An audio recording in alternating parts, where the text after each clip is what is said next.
Good day everyone! Welcome back to my channel. This is Kate Tacal Prado.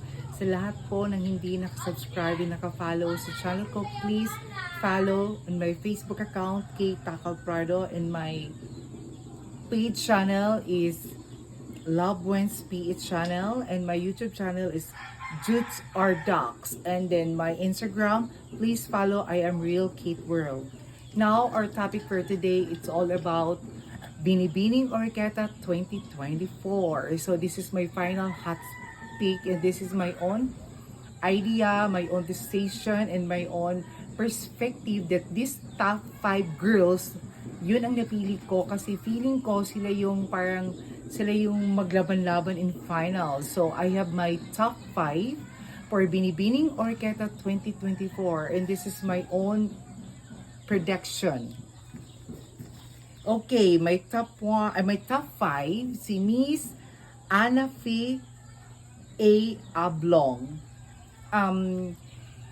Nilagay ko siya sa top 5 kasi feeling ko she's a dark horse. Feeling ko parang papasok siya sa top 5 kasi nakita ko siya before nung sumali siya ng Binibining Lopisay before. Sobrang galing niya sa communication skills, and then not only in communication skills, magaling siyang magpasarela.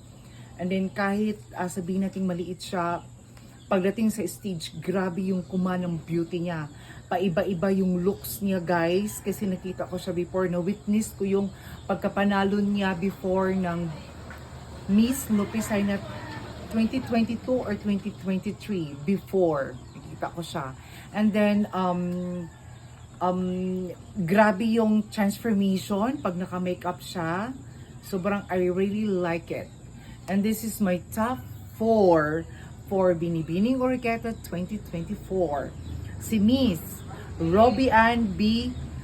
Humau-As, ang apelyido niya, representative from Love Dior Construction and General Merchandise.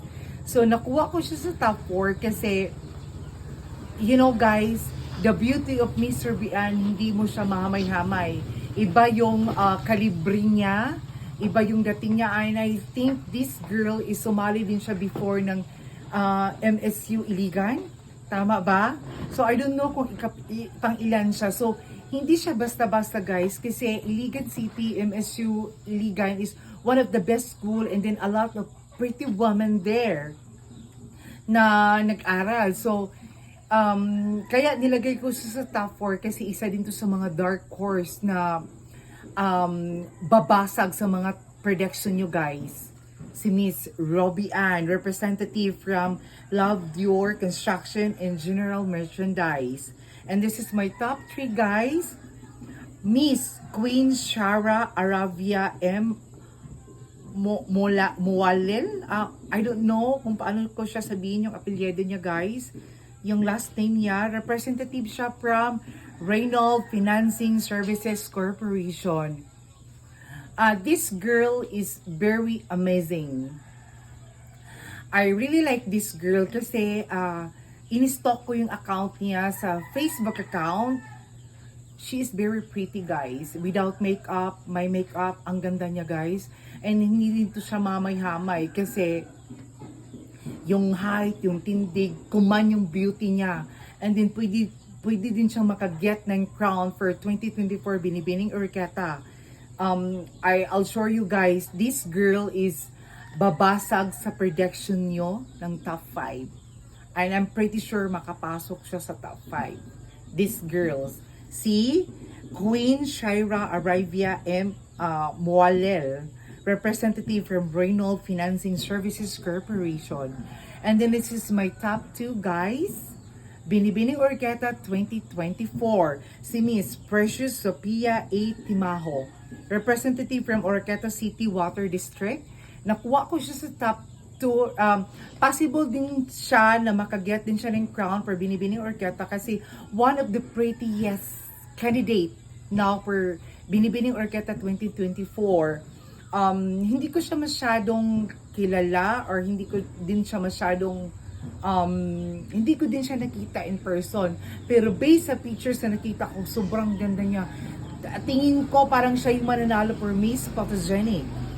this girl, kasi ang ganda ni Sophia, even hindi ko siya nakita in person, na binibase ko yung mukha niya sa pictures na ina-upload sa Peoples of Orqueta, Orqueta City, na Binibining Orqueta sa mga nagpo-post. And then, she is my top 2 kasi, ayun nga, ang ganda ng mukha niya. And then, feeling ko, if ever na magaling to sa pasarela, possible din to na mag-get niya talaga ang crown for Binibining Orqueta. And this is my top 1. My top 1 is si Miss Joanna E. Francisco, representative from Starlight Ferries.